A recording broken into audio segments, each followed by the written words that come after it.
esta jornada, correcto. Permítame darle la bienvenida. Un momentito. Solamente es para tener listos los temas que voy a abordar con él. Se trata de César Montúfar y dije que tenía elaboradas algunas preguntas para mi querido amigo y conocido César.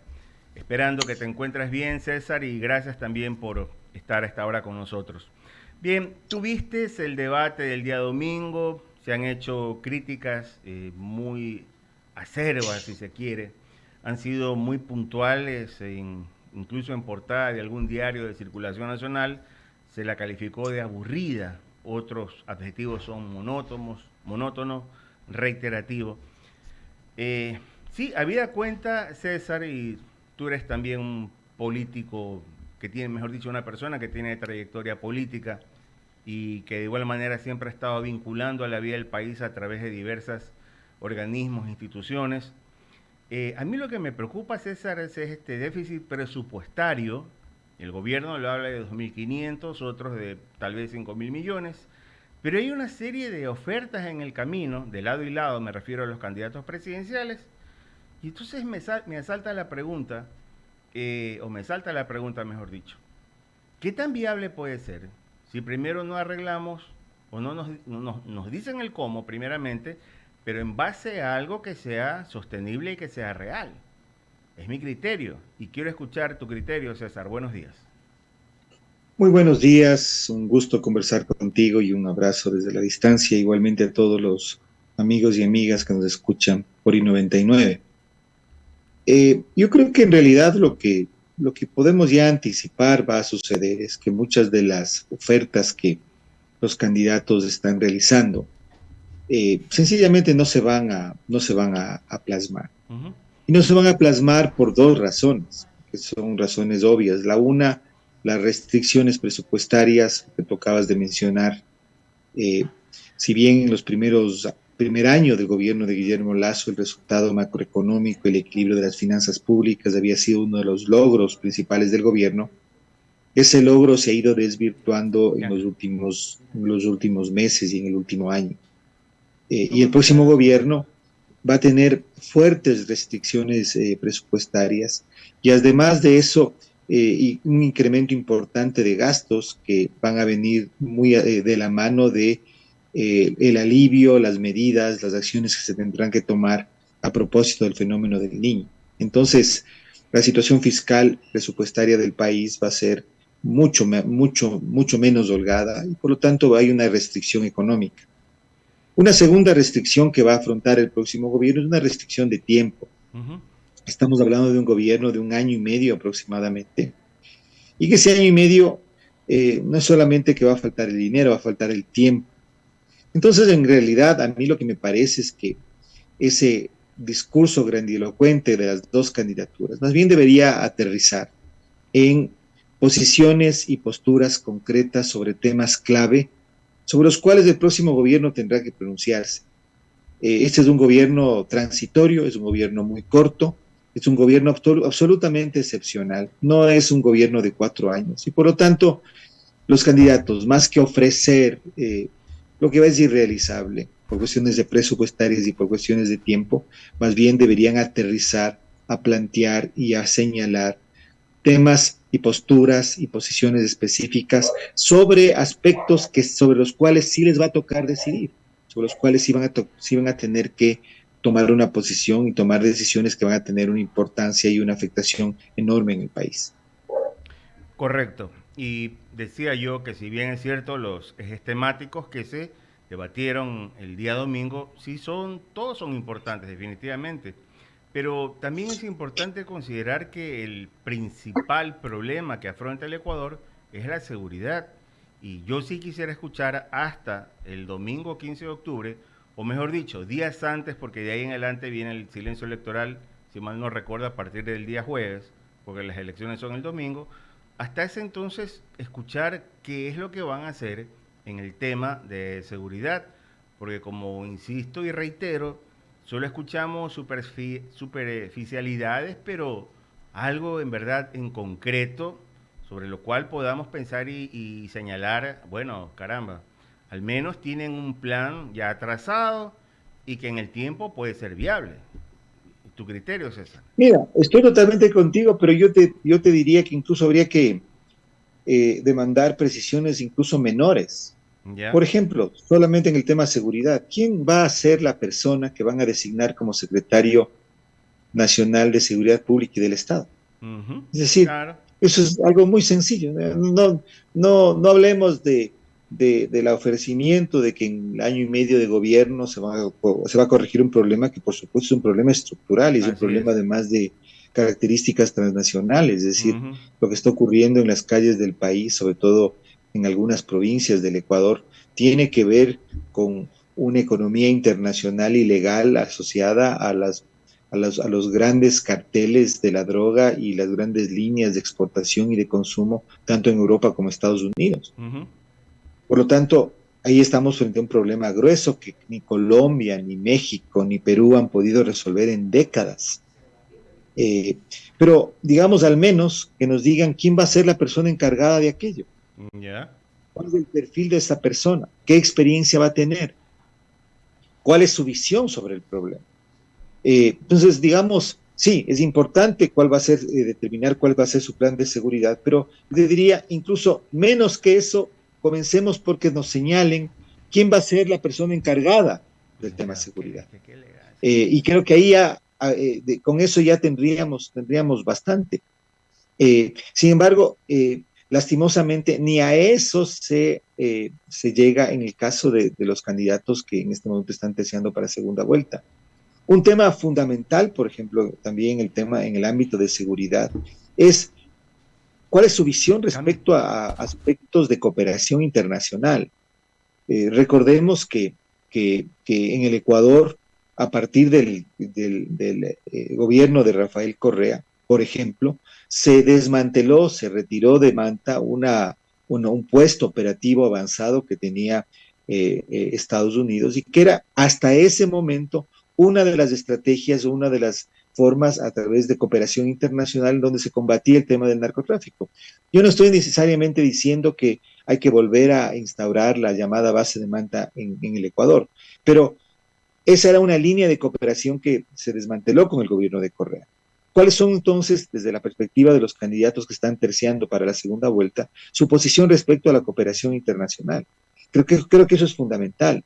Eh, porque el negocio de la droga, lo crimen organizado, no funciona de manera aislada. Las bandas criminales locales no es que existen y se reproducen y operan causando tanto mal al Ecuador, porque actúan solas, actúan en concierto con estas organizaciones criminales transnacionales y por lo tanto una de las estrategias que hay que aplicar que son fundamentales es el tema de la cooperación internacional. Por ejemplo, sobre eso debería haber una mención, más allá de propuestas demagógicas. Y así te podría seguir diciendo temas absolutamente específicos. Yo creo que esta ha sido posiblemente una de las campañas electorales, quizá también por el tiempo, por la premura, porque es una campaña para una elección anticipada, en la que menos información los ciudadanos hemos tenido respecto a cuestiones fundamentales. Y creo que eso, esta omisión en la campaña, sin duda, sea cual fuera el resultado de las elecciones del 15 de octubre, le va a pasar una factura terrible al país.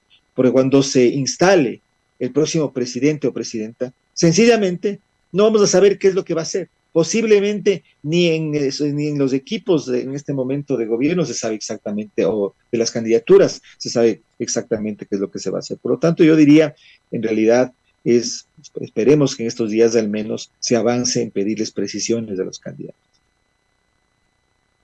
Continúa mi compañero el licenciado Javier Segarra. Hola César, ¿cómo le va? Buenos días. Gusto tenerlo acá en la Javier, plataforma qué de gusto, Innoventiva. ¿cómo está? Bienvenido. Hay un tema fundamental, independientemente de los gravísimos problemas que tiene el Ecuador, y me refiero a la inseguridad, al desempleo y a la situación económica, pero es lo otro, esa institucionalidad que el Ecuador no ha terminado de consolidar y en ese sentido también hay que trabajar. Totalmente de acuerdo, Javier, pero mi punto aquí es que eso no va a poder hacer, o va a poder hacer muy poco el próximo gobierno. Lo más probable, digamos, a pensar en el escenario de que gane la candidata Luisa González. En ese escenario, lo que vamos a tener inmediatamente, posiblemente, va a ser la convocatoria a una asamblea constituyente. Nuevamente vamos a transitar por un nuevo momento refundacional, o transitaríamos por un momento refundacional.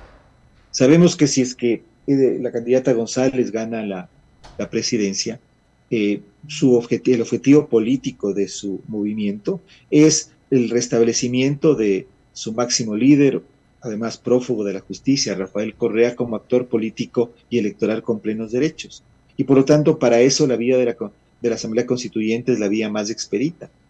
Entonces, en ese caso, lejos de una institucionalización, más bien lo que vamos a ver es un proceso de desinstitucionalización. Por otro lado, vamos a decir en el escenario de que gane el candidato Daniel Noboa, lo he escuchado y él habla de una consulta popular. Habría que pensar cuáles son los temas de esa consulta popular y en específico. ¿Cuáles de esos temas? Porque sin duda la Constitución del 2008 requiere reformas fundamentales, van a ser abordadas. Y recordemos también lo que acaba de suceder con la consulta popular que planteó el actual presidente Guillermo Lasso y que fue derrotada en todas las preguntas. Entonces, yo le diría el tema de la institucionalidad siendo fundamental y coincidiendo con usted en este punto. Yo creo que más bien, yo diría, hay un escenario oscuro respecto a lo que pueda pasar. Y creería yo que en realidad el momento que vivimos, resultado de una institución absolutamente, yo diría, inconveniente que está en la actual Constitución de la muerte cruzada, nos lleva y nos aboca, imagínese usted, a un gobierno que va a tener 1 año y medio, a una asamblea que va a actuar por 1 año y medio y después de nuevas elecciones. Y si además de eso, por el un lado vamos a tener una consulta popular planteada según lo que ha planteado el candidato Noboa, y por otro lado vamos a tener posiblemente una convocatoria de asamblea constituyente convocada si es que llega a ganar la señora Luisa González, entonces muy pocas esperanzas de institucionalización del país vamos a tener. Por eso es que, más bien, yo pensaría, hay que analizar de manera mucho más profunda, comenzando por esta institución de la muerte cruzada que nos lleva a un escenario como el que tenemos en este momento. Y ahí yo diría, el presidente Lasso tiene una enorme responsabilidad porque si esta institución existe era porque se entendía, había un bloqueo entre legislativo y ejecutivo, y el ejecutivo decide disolver la asamblea en función de postularse para el próximo, para completar su periodo y terminar con un mandato, pero eso ni siquiera eso tuvimos. Entonces, llegamos a un cambio de gobierno, yo diría casi a una renuncia anticipada del presidente Lasso, una disolución de la asamblea, que le causa al país enormes costos. Yo conversaba el otro día con un buen amigo del Servicio Exterior ecuatoriano y me hacía caer en cuenta del gasto que va a tener el país, solamente porque el próximo gobierno, para 1 año y un poco más, posiblemente va a hacer un recambio del servicio exterior de embajadores en muchísimos lugares del mundo. Vamos a tener embajadores en estado 2 años y que ya regresan, y vamos a tener embajadores y un cuerpo exterior que se va a instalar por 1 año y un poco más y después nuevamente va a regresar. Entonces, es complicado, ¿no? En una situación de restricción económica, estamos hablando de un despilfarro de recursos realmente impresionante. Sí, porque bien lo señala, estimado César, por un lado un candidato plantea la consulta y por otro lado la otra candidata plantea asamblea constituyente. Son recursos económicos que están ahí, más gastos, y todo lo que concierne alrededor de un nuevo gobierno, con nuevas autoridades, con nuevos representantes diplomáticos, y un panorama que en 1 año y medio, para solucionar los problemas que son de fondo, sí resulta bien complejo hoy en día. Lo que le espera al Ecuador es, no sé si seguir el camino de la esperanza, a que en algo debemos tener los ecuatorianos, de lo contrario vamos a seguir de tumbo en tumbo, y esta nueva democracia que lleva más de 40 años. 45 años cumplimos el próximo año. Imagínense, 45 años, y seguimos hablando de lo mismo, con los mismos problemas, con la misma situación económica, y no ha cambiado nada, César. Bueno, sí han cambiado cosas. ¿Qué? Creo que hay cosas que han cambiado en lo positivo y en lo negativo. Creo que no solo hay que ver el lado, el vaso vacío, la parte vacía del vaso. Pero si solo nos fijamos en la coyuntura, yo creo que sí estamos en una situación muy difícil. Por eso yo insisto y permítame que en este momento mencione, desde una iniciativa de la sociedad civil que la hemos denominado Meridiano, Fundación Meridiano, lo que estamos solicitando a los candidatos es precisiones, no grandilocuencias. Por supuesto que es necesario grandes discursos sobre seguridad, sobre empleo, sobre educación, sobre salud, sobre lo que usted quiera. Pero para un gobierno de año y medio se necesita presión. Le doy un tema que es fundamental, Javier. ¿Cuál es? Usted lo muy bien. Es el tema, por ejemplo, de que el próximo gobierno va a tener que firmar la renovación de los contratos para la telefonía celular. Esto es algo que debió hacer este gobierno. La pelotita ha quedado para el próximo gobierno. Es una decisión fundamental. Una decisión que posiblemente va a afectar la vida cotidiana de los ecuatorianos en términos de acceder a la tecnología, a las nuevas tecnologías de comunicación por los próximos 10, 15 años. El próximo gobierno tiene que fijar, o deberían los candidatos ver cuál va a ser su forma de llevar adelante este proceso. Claro. ¿Qué mecanismos van a aplicar para, por ejemplo, garantizar a los ecuatorianos que va a haber absoluta transparencia? ¿Cuál van a ser los parámetros a través de los cuales el Estado ecuatoriano va a fijar el costo del espectro radioeléctrico, que es lo que utilizan estas empresas? ¿Cuál va a ser cuál es la posición? Un tema fundamental respecto a la adopción en el Ecuador de la tecnología 5G. Es decir, son temas absolutamente concretos que el próximo presidente o presidente de la República va a tener que acometer, que va a estar en su escritorio desde el primer día en que asuman el poder, que va a implicar que se enfrenten a grandes empresas. Recuerden que incluso usted debe conocer mucho más que yo, pero se mencionaba que Carlos Slim, este gran magnate, vino a hablar directamente con Rafael Correa para lo que fue la negociación que se mantuvo hace 15 años. Es decir, estamos hablando de un tema que es fundamental. Entonces, mi perspectiva, mi postura, la posición que represento, y por eso le mencionaba la Fundación Meridiano, que en este momento estoy presidiendo, lo que está demandando de los candidatos es precisiones en estos temas absolutamente concretos. Porque de lo contrario, lo que vamos a tener es más retórica, más demagogia y sencillamente, como usted bien mencionaba, una deriva hacia una mayor desinstitucionalización del país. César, Ramiro Cepeda continúa con el diálogo, César. César, ¿cómo gracias, estás? Javier. Tema que se sienta el presidente que elija o presidenta que elija el pueblo y tiene que resolver el estiaje. Primera cosa, déficit presupuestario. 2, el tema de la inseguridad que ya es conocido. 3, hay varias cosas que deja el presidente Lasso sin hacer y que yo no sé si en año y medio, César, puedan ponerse en orden. Y para esto es básico un equipo de trabajo. Mal o bien sabemos la señora Luisa González con qué equipo va a trabajar, pero el señor Daniel Noboa no sabemos nada. Entonces hay como que una suerte de ventaja de un lado hacia otro, porque el uno a unos les gustará y a otros no les gustará, pero el otro termina siendo una caja de sorpresas. Y mire lo que ya nos pasó con quien supuestamente se había preparado 10 años para gobernar. ¿Qué esperamos? Pues, Ramiro, usted acaba de topar un tema fundamental, que sí se les puede demandar a los candidatos, que nos digan su equipo de trabajo principal. No creo que los ecuatorianos les podemos pedir en este momento que definan los más de 10,000 funcionarios de libre remoción que en toda la función ejecutiva el próximo gobierno tendrá que designar. Pero por lo menos, mencionaba hace un momento, el secretario nacional de Seguridad Pública y del Estado, es decir, quién va a ocuparse del tema seguridad. ¿Quién va a ser el secretario general de la Administración, el secretario jurídico de la Presidencia de la República, el ministro de Finanzas, el ministro de Relaciones Exteriores, el ministro de Gobierno?